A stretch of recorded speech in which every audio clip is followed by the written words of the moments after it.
मुनीश्वरों, इस 12 ज्योतिर्लिंग को याद करने से मनुष्य अपनी कामना की पूर्ति करता है। और कहा तेषां च जन्मे गर्भे, जो मनुष्य नित्य 12 ज्योतिर्लिंग को याद करता है। हम तो रोज 12 ज्योतिर्लिंग की याद आरती भी गाते हैं, कोई भी तरीके से, स्तोत्र के रूप में, ऐसे नाम के रूप में, अथवा कोई श्लोक के रूप में, अथवा ज्योतिर्लिंगों के रूप में हम 12 ज्योतिर्लिंग तो याद कर ही लेते हैं। उसके लिए कहा जो कोई 12 ज्योतिर्लिंग को याद करता है। इसमें मैं पूछ सकता हूँ कि कितने लोगों को 12 ज्योतिर्लिंग कंठस्थ नहीं है, कितने लोगों को कंठस्थ नहीं है? बहुत कम लोग हैं, ज़्यादातर सभी बहनों में तो कोई नहीं है, सबको कंठस्थ है। भाइयों में से थोड़े जड़े मेरे जैसे निकले जिनको कंठस्थ नहीं है, तो यहाँ से प्रतिज्ञा करें कि मैं 12 ज्योतिर्लिंग को कंठस्थ करके जाऊँगा। और रोज रोज रोज रोज पाठ करते रहो, पाठ करते रहो, पाठ करते रहो, ये कंठस्थ हो जाएगा, मुखपाठ हो जाएगा। इतना तो लेकर हम जाएंगे कि चलो भाई, रोज याद आएगी कि सोमनाथ महादेव ने मैं कथा श्रवण किया था, तो वहाँ से 12 ज्योतिर्लिंग कंठस्थ किया। रोज सोमनाथ महादेव की याद भी आती रहेगी और 12 ज्योतिर्लिंग का पाठ भी होता रहेगा। रोज करना चाहिए, नित्य करना चाहिए। उसके लिए कहा जननी गर्भे वसो ने, माँ के पेट में उसको निवास नहीं करना पड़ेगा। कितनी सरल बात है। हमको कठिन साधना, बड़ी बड़ी उपासना, बड़ी बड़ी पूजा, बड़े बड़े यज्ञ तो हम कभी नहीं करते। बड़ा बड़ा भोजन कर लेते हैं चकाचक, बड़े बड़े स्थानों पर घूमने फिरने के लिए चले जाते हैं, इसमें कुछ कमी नहीं छोड़ते।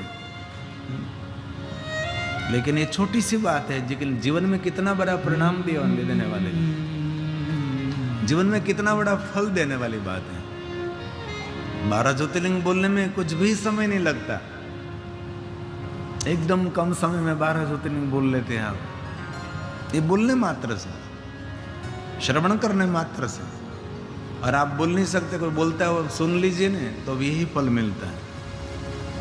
जो को निष्काम भाव से इस 12 ज्योतिर्लिंग स्तोत्र का पाठ करते हैं, 12 ज्योतिर्लिंग स्तोत्र सुनते हैं, पाठ करते हैं अथवा दूसरों को सुनाते हैं, उनके लिए कहा ते निष्काम, ये निष्काम कहीं बहुत सारे भक्त ऐसे होते हैं, निष्काम भक्त होते हैं, भगवान के आगे कुछ कामना नहीं रखते, कोई कामना नहीं, बस हमारा कर्तव्य है आपको याद करना। हर मनुष्य का कर्तव्य प्रभु को याद करना चाहिए। जो निष्काम भाव से भगवान महादेव को याद करता रहता है, उनके लिए कहा उनका शुभ होगा, उनका मंगल होगा, उनका सर्व मंगल होगा, ऐसा भगवान ने कहा है। मैं जो बोल रहा हूँ व्यास भगवान का वचन है। ये निष्काम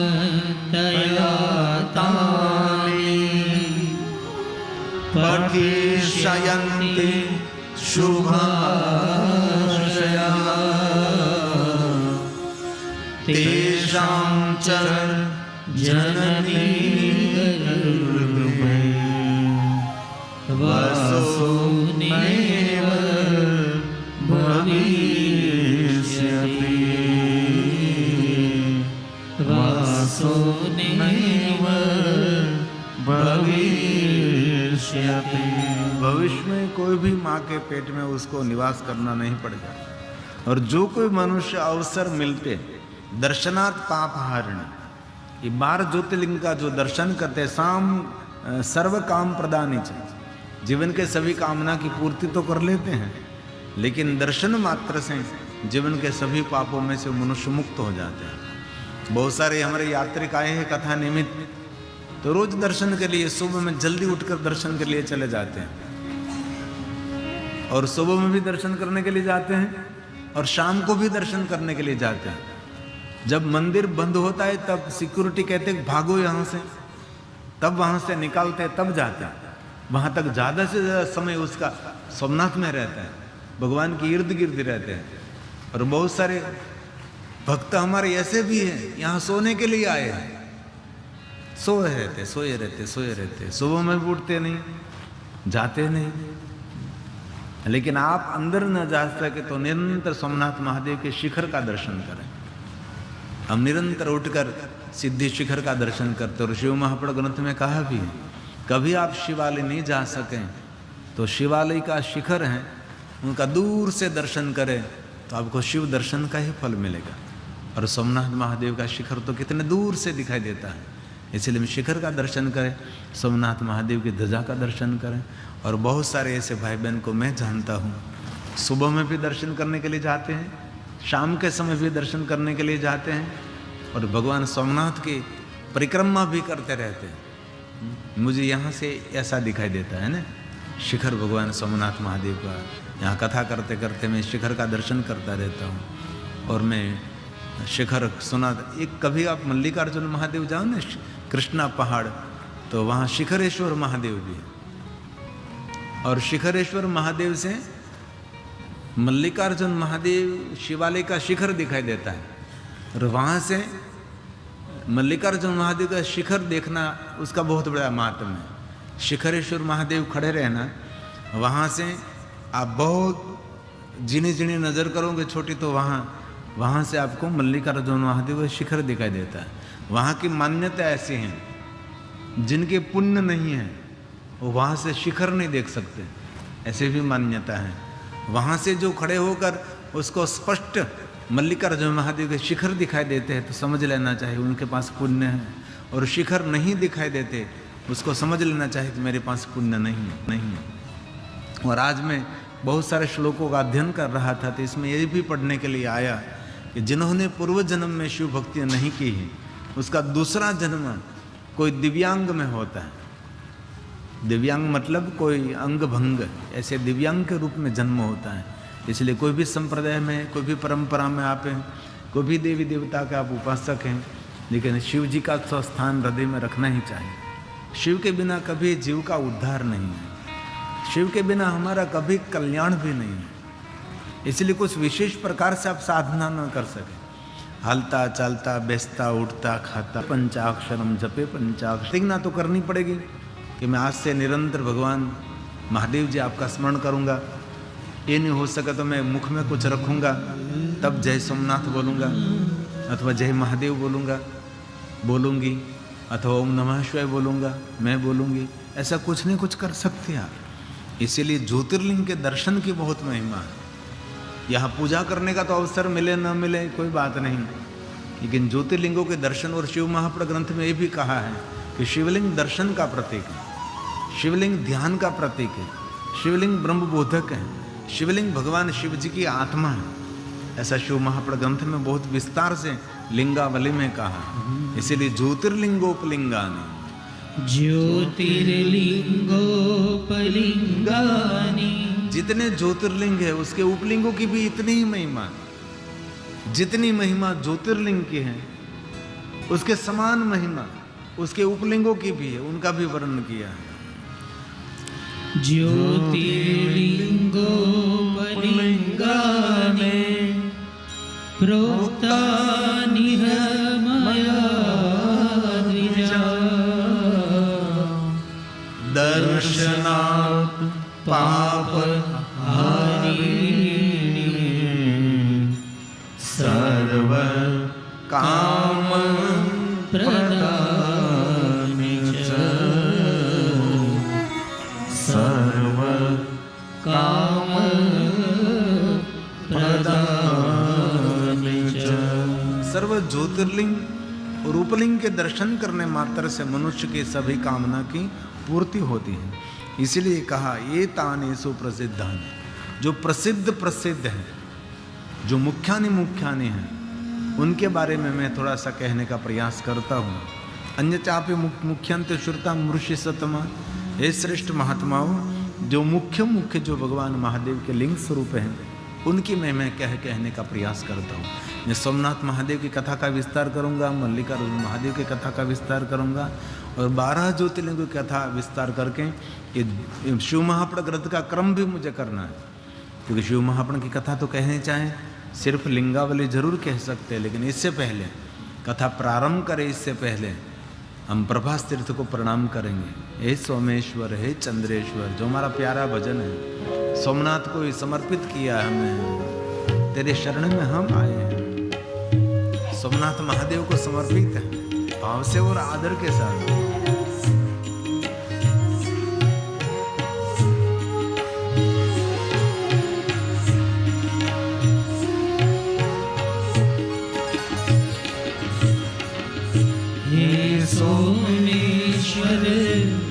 हे चंद्रेश्वर हे सोमेश्वर हे चंद्रेश्वर तुम्ही हो तारणहारा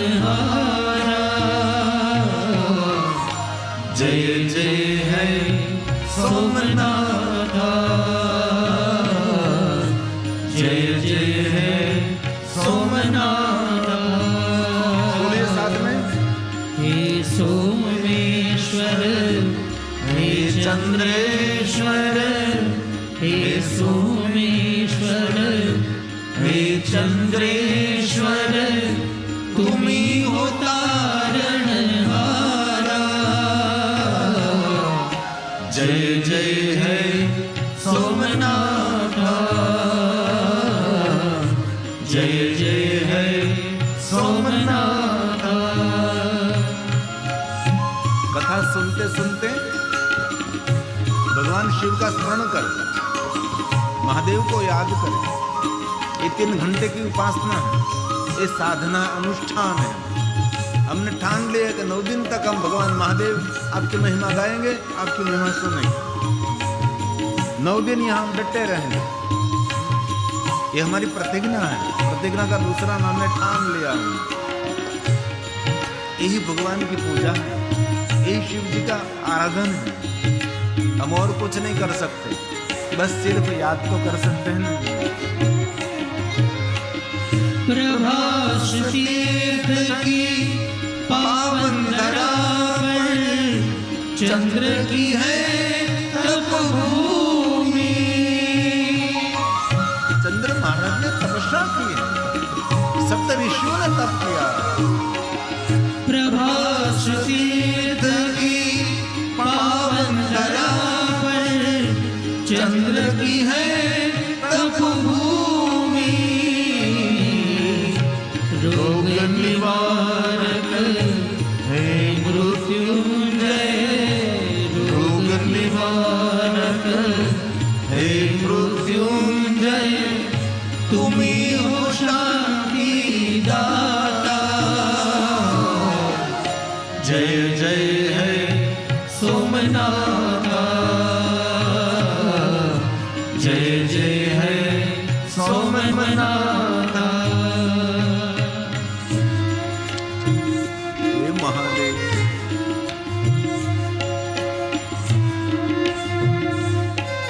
हम समंदर के तट पर बैठे हैं। ऋषि मुनियों की तरह है, देवताओं की तरह है।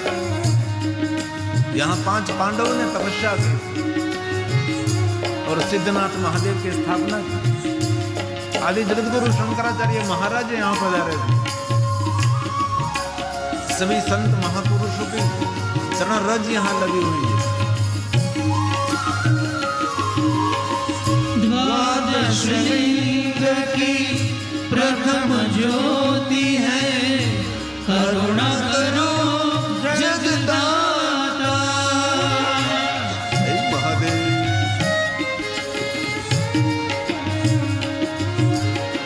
द्वादश लिंग की प्रथम ज्योति है करुणा करो जगदाता। तुम्हारी शरण में जो भी आया तुम्हारी शरण में जो भी आया कृपा करो महादेवा जय जय है सोमनाथा जय जय है सोमनाथा। हे महादेव, हे महादेव, हे महादेव, हे महादेव।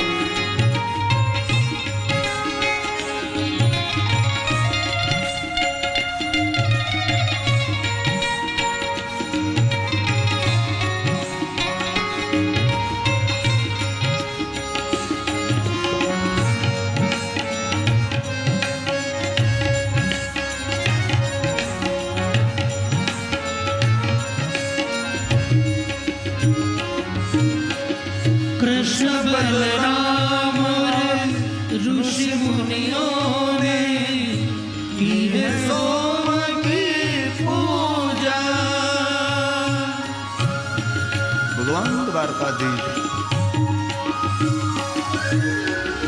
कृष्ण बलराम और ऋषि मुनियों ने की है सोम की पूजा, अर्ज करे गिरि विनती सुन लो, अर्ज करे गिरि विनती सुन लो, सोमनाथ महादेवा। जय जय है सोमनाथा, जय जय है सोमनाथा।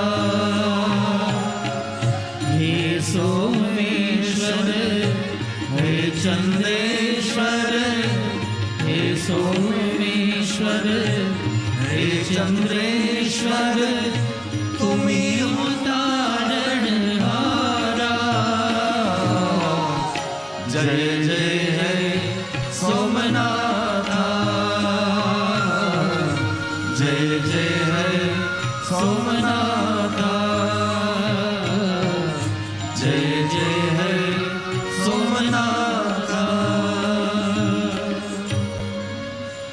थोड़ी उपलिंगों की महिमा हम देख लेंगे, उनका सबका स्मरण कर लेंगे जो भगवान व्यास जी ने गाया है।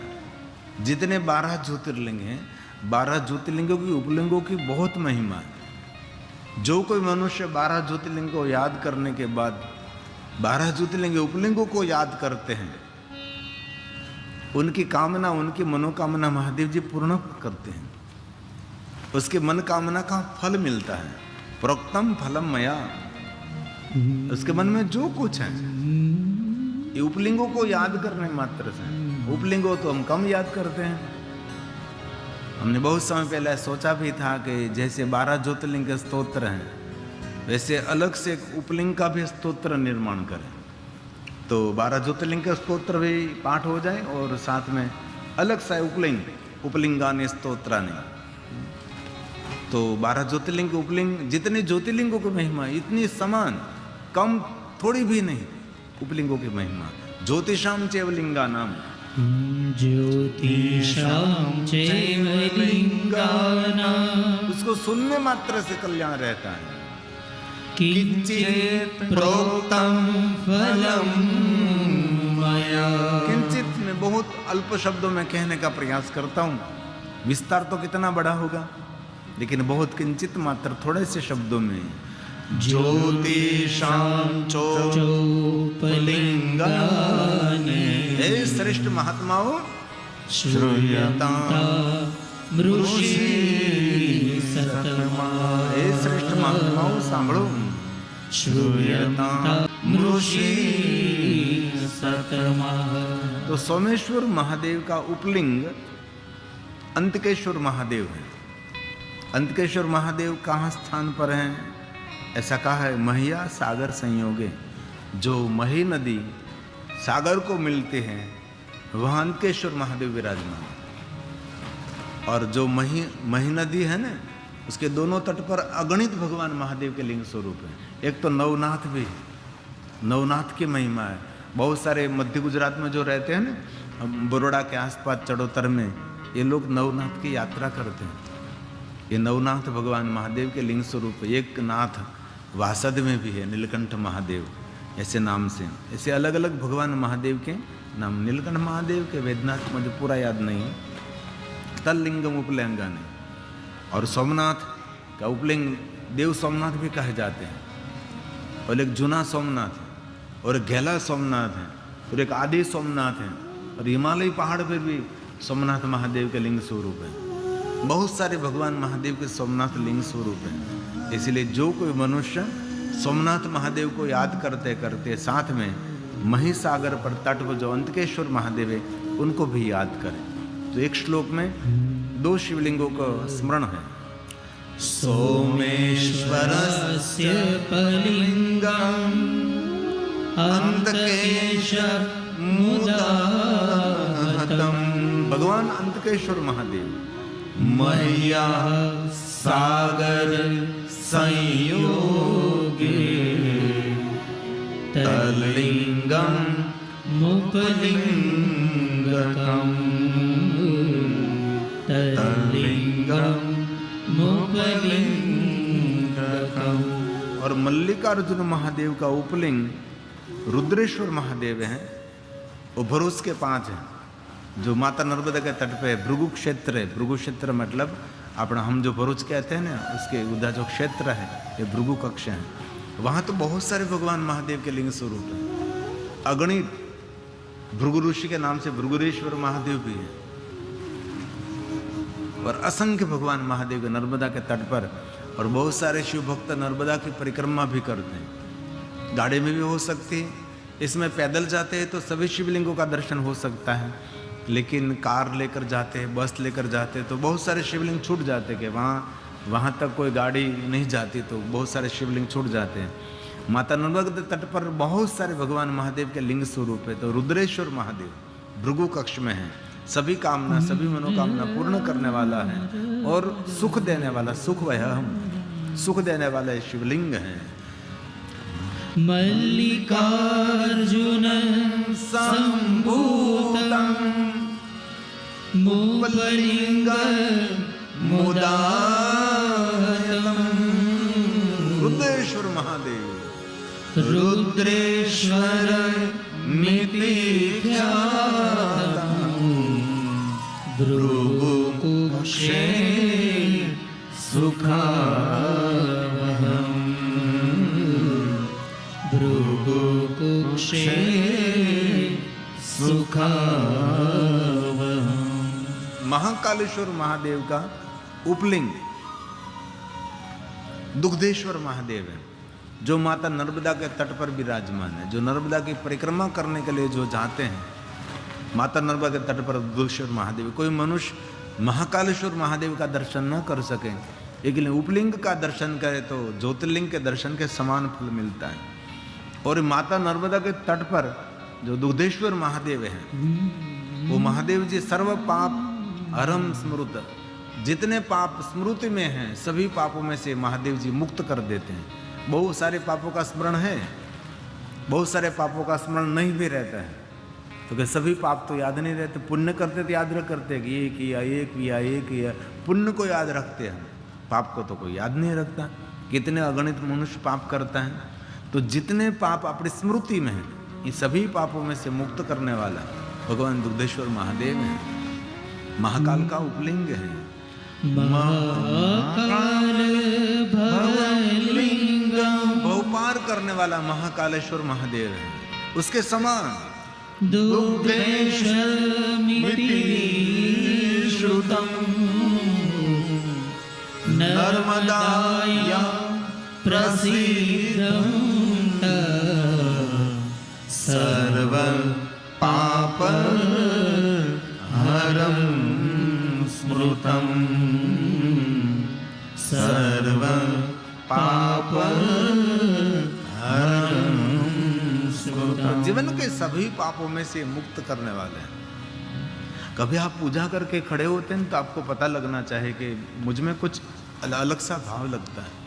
कभी तीर्थ में जाते हैं थोड़ा सा अलग सा भाव लगता है, अलग का एहसास लगता है। अरे कुछ भी नहीं हो सके, कभी गंगा में डुबकी लगाकर बाहर निकलो ना तो नया अवतार लगता है। कभी आपने अनुभव किया है तो ये विषय अनुभव का है, अनुभूति होनी चाहिए। बस आपने एक गंगा में डुबकी लगाई और गंगा से बाहर निकले तब ऐसा लगता है कि कुछ नया जन्म हुआ है हमारा।